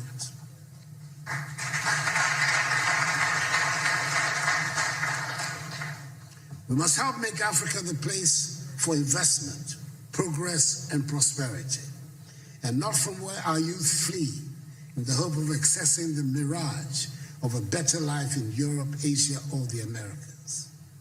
That is what the Beyond the Return seeks to do, so we can derive maximum dividends from our relations with the diaspora in mutually beneficial cooperation and as partners for shared growth and development.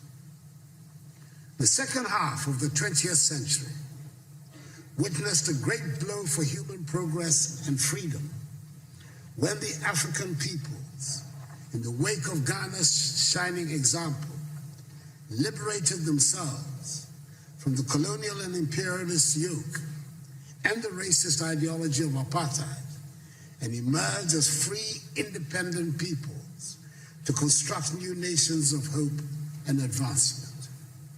The first half of the 21st century should consolidate this development and see the growth of modern, prosperous, technologically advanced nations within a united Africa, which would make a reality of the dream of the 21st century as the African century and bring dignity and respect to Black people all over the world. We've done enough talking, and dare I say we've had enough conferences and workshops.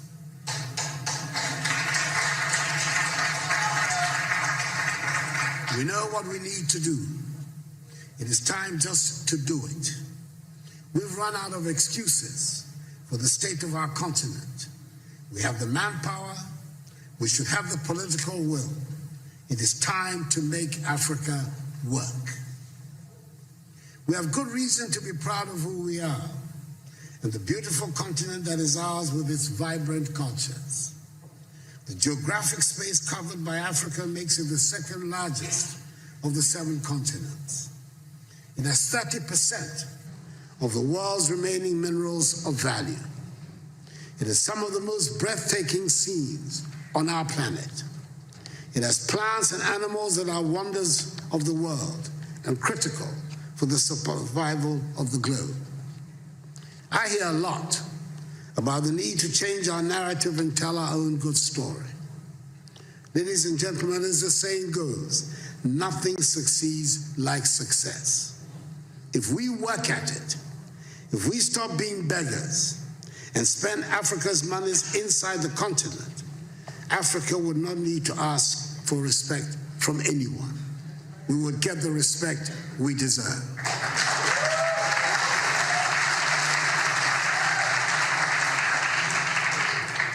Over 30 years ago, one of America's most prestigious Ivy League universities offered a course in Mandarin, which for years had virtually no takers.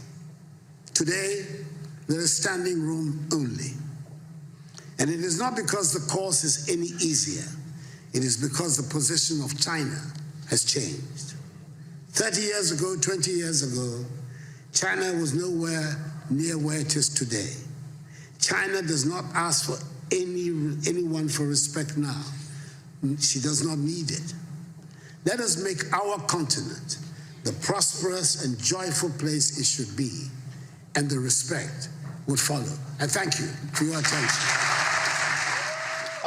The reason I wanted to show that, Larry, is because he's absolutely right. And if we actually expand that, if we expand that beyond talking about the continent of Africa, that also speaks to Black America. Mm-hmm. When I listen to rappers and other entertainers talk about doing stuff for the culture, I always ask, well, who making the most money off the culture? I mean, I was literally just sitting here. It was a publicist who's trying to get a client on this show who has a show on one of the streaming services. And she was like, you know, this person really, really wants to do your show. And I've had this person on before, my TV One show. And I said, if I do this, it's only because of this person.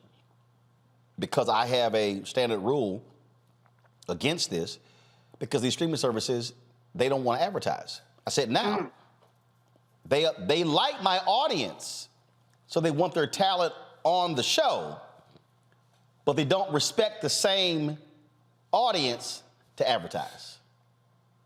So they want our eyeballs to watch, but then they don't actually want to pay.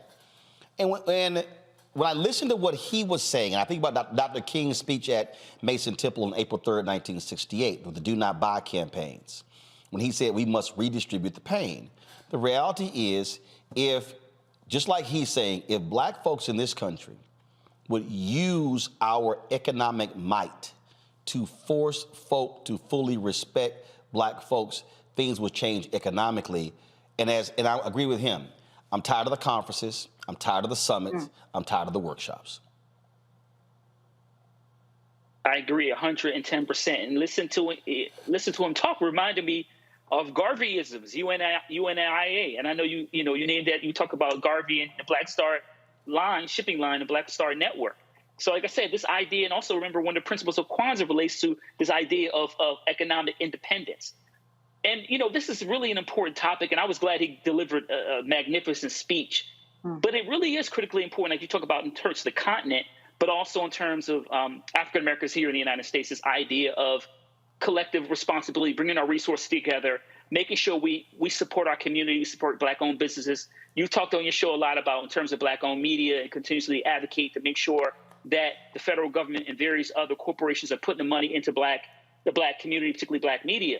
And you hit on a really important point, Roland, in terms of, when it comes to Black folks, we in terms of we're the economic engine when it comes to the connection between culture and capitalism in the United States. And that could be a good and bad thing. But listen, it is time, like I said, I agree, I'm tired of all these conversations, these panel discussions. It is time for us to collectively put our resources together, build our community, and also connect with the brothers and sisters in the continent.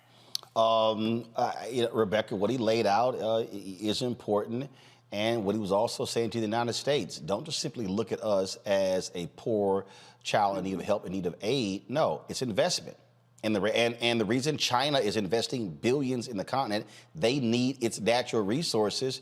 But the reality is other countries do not want to invest. So therefore, that's one of the few places they can look to for investment.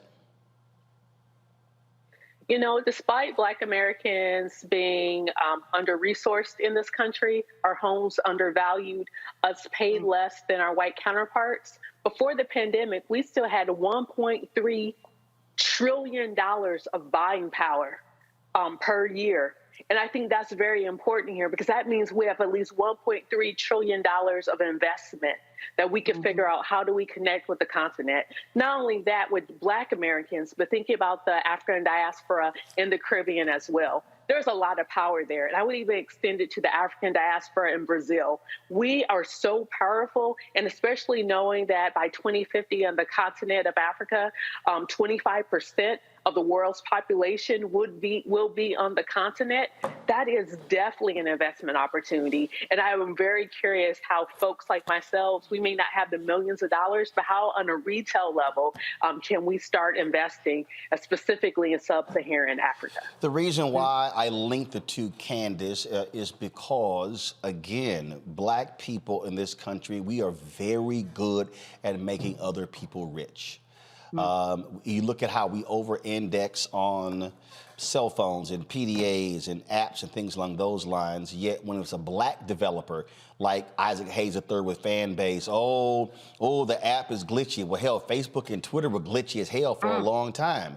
And again, it is as if we really do have sort of this separate standard when it comes to what is Black, but then we complain about, well, what we don't have. Look, the African American Mayors Association is meeting here in D.C. this week. The news conference was today. We're going to be restreaming the whole news conference after this show. And I literally asked the question. I said, y'all are meeting with the administration. What are you going to say to President Joe Biden about the fact that the federal government spends $560 billion a year on contracts and Black-owned companies get 1.67% of the $560 billion? They spend $1 billion on advertising. Black-owned media only gets 1% or 51 million of the $1 billion. Look, it's a money thing.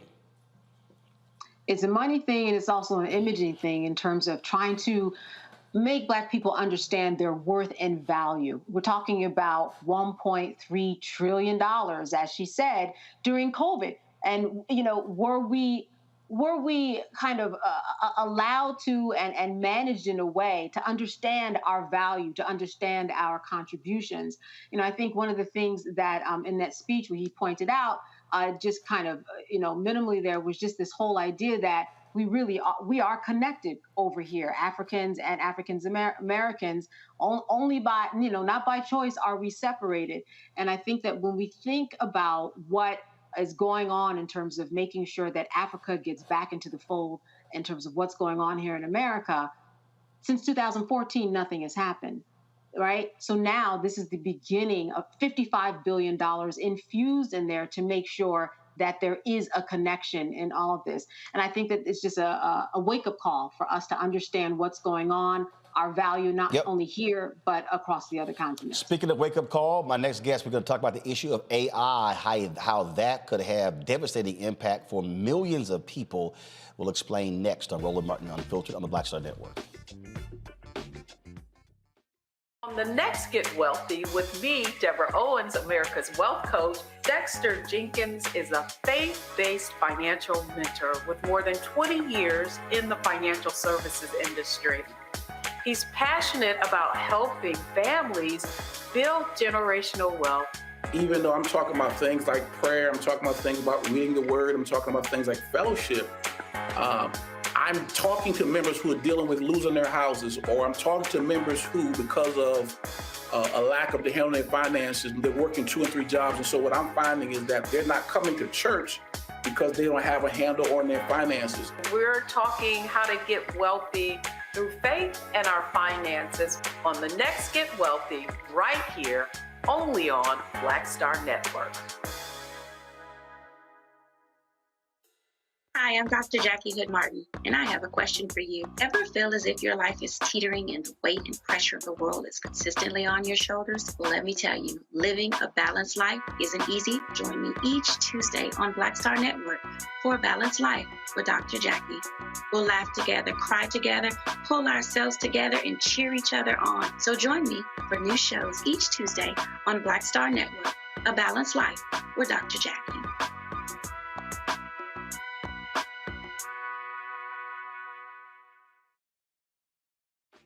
My name is Charlie Wilson. Hi, I'm Sally Richardson Whitfield. And I'm Dodger Whitfield. Hey everybody, this is your man Fred Hammond, and you're watching Roland Martin, my man, Unfiltered.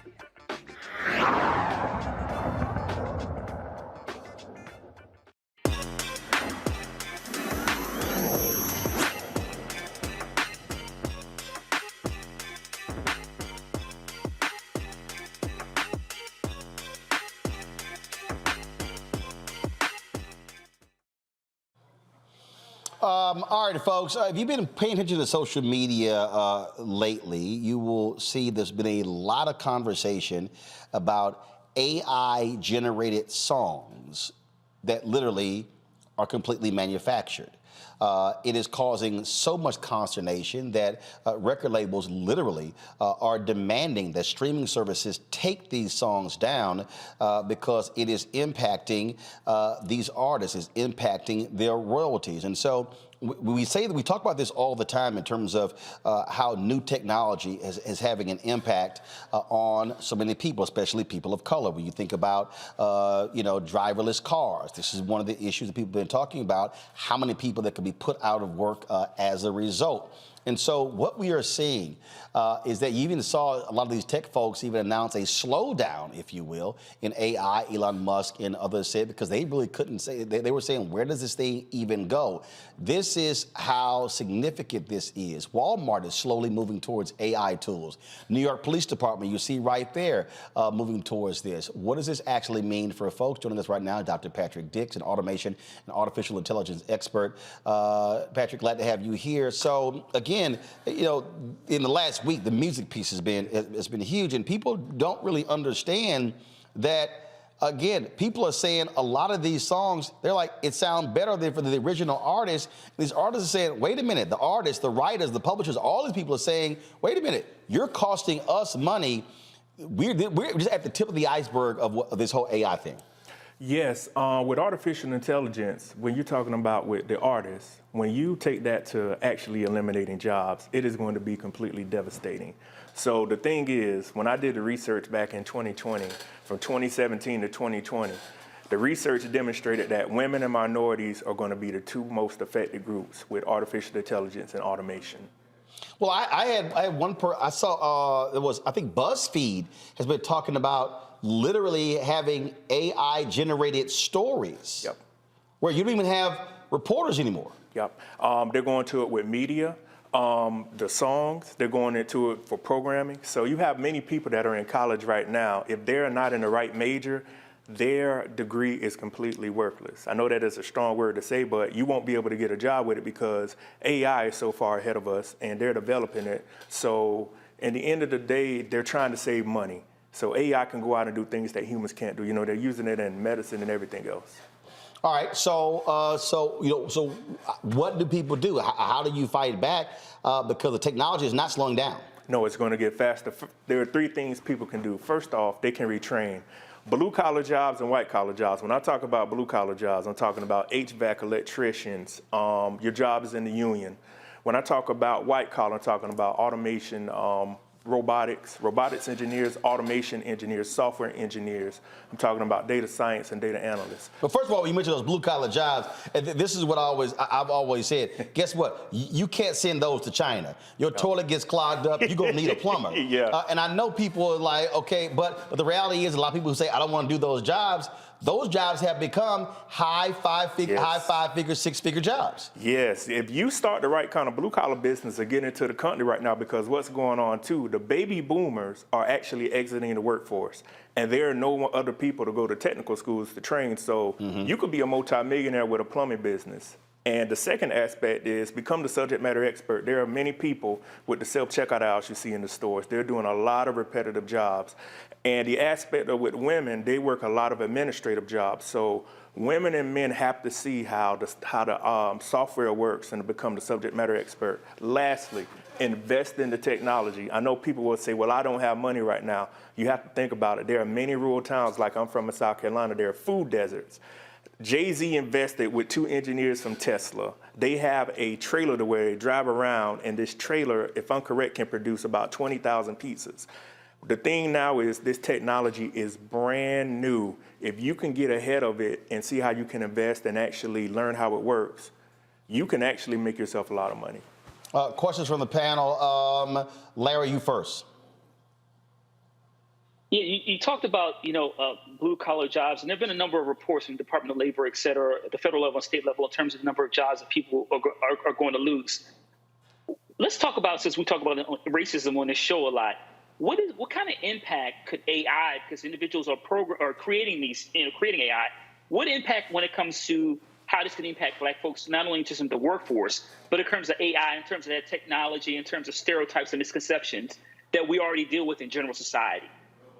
Well, with AI right now, I know that's one of the big things many people are talking about. Hey, the language is going to come out, it's going to discriminate, the pseudo code is against Black people or minorities. I would have to dig deeper into it, but one of the things I encourage people to do is if you want to prevent that, you have to learn how the actual programming language works to interject yourself into it to prevent that from happening. You mentioned the whole Jay-Z thing. Go to my iPad, please. It was a robot pizza truck startup, and they raised about $16.5 million. And so that's what you were talking about there. Rebecca.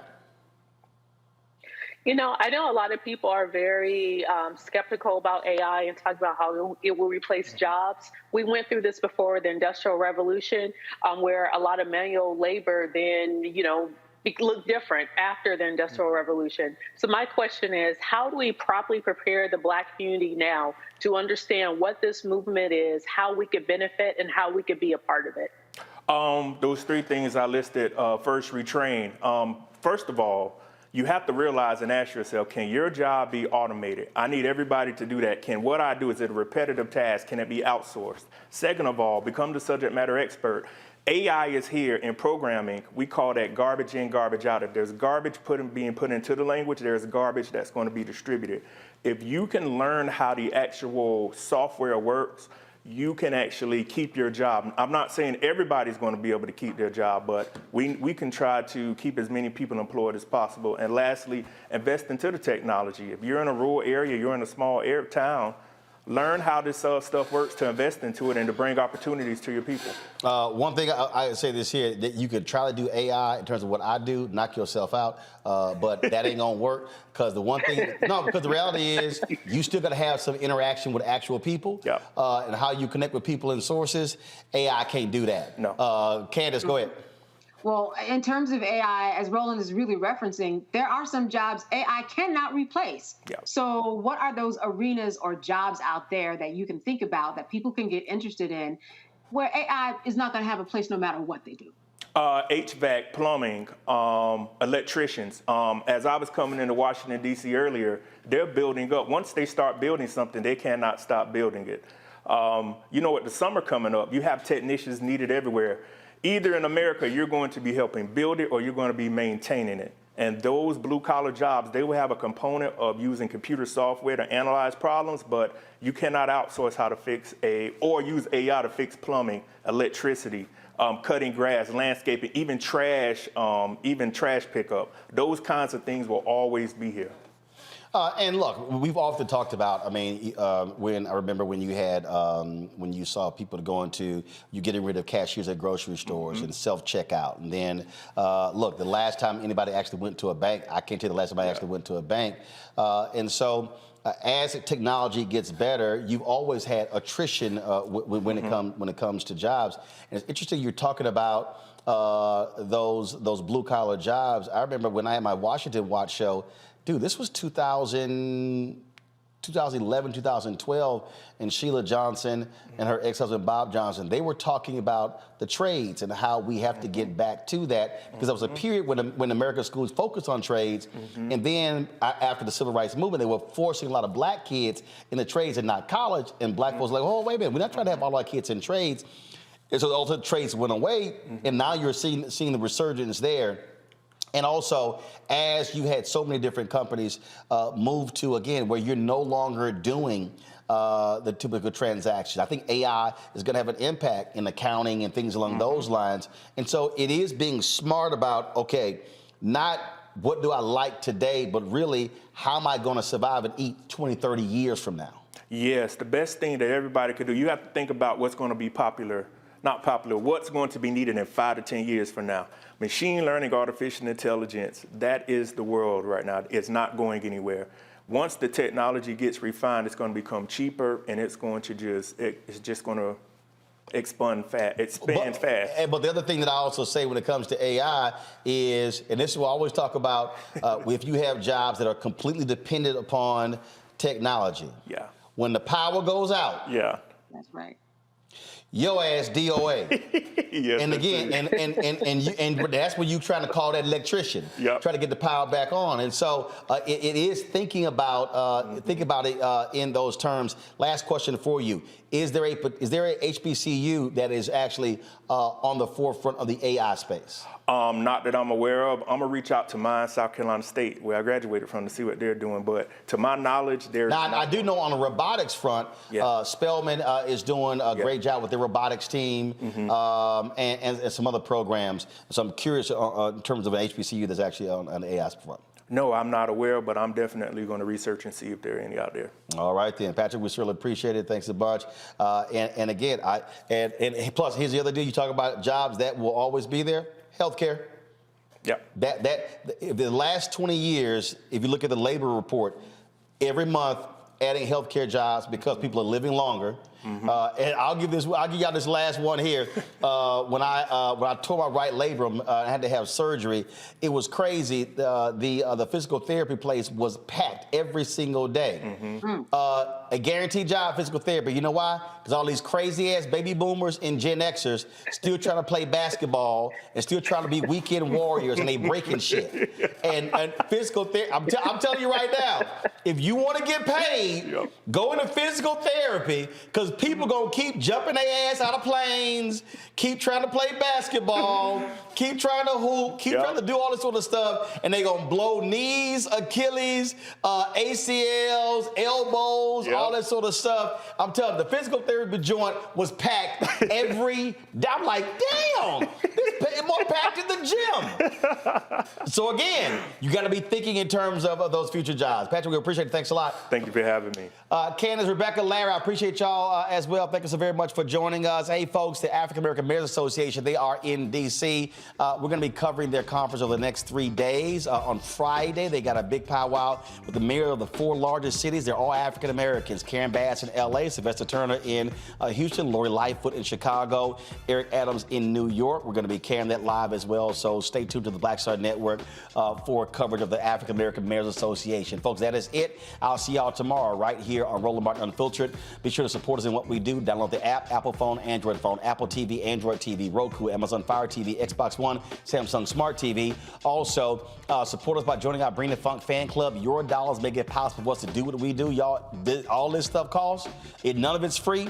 And so when you support us, you are supporting this show. You help pay for staff and others and all the stuff that we do. Check in money orders. Go to P.O. Box 57196, Washington, D.C., 20037-0196. Cash App, $RM Unfiltered. PayPal is R Martin Unfiltered.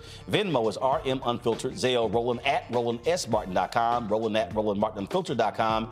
And of course, support my book, White Fear, How the Browning of America is Making White Folks Lose Their Minds. Available at bookstores everywhere, including Target, Books A Million, Barnes & Noble, Amazon, and you can download it on Audible, folks. I'll see you tomorrow.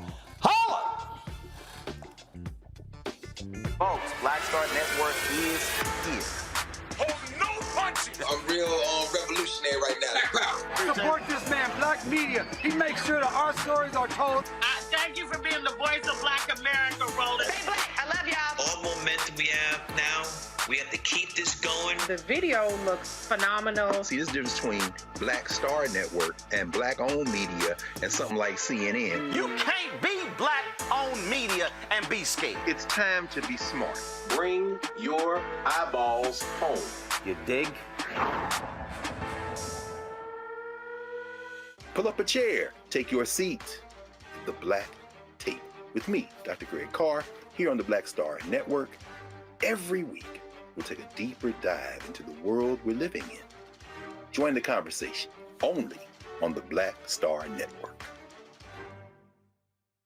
Hi, I'm Dr. Jackie Hood Martin, and I have a question for you. Ever feel as if your life is teetering and the weight and pressure of the world is consistently on your shoulders? Well, let me tell you, living a balanced life isn't easy. Join me each Tuesday on Black Star Network for A Balanced Life with Dr. Jackie. We're all impacted by the culture, whether we know it or not. From politics to music and entertainment, it's a huge part of our lives, and we're going to talk about it every day right here on The Culture with me, Faraji Muhammad, only on the Black Star Network. I'm Deborah Owens, America's Wealth Coach, and my new show, Get Wealthy, focuses on the things that your financial advisor and bank isn't telling you, but you absolutely need to know. So watch Get Wealthy on the Black Star Network.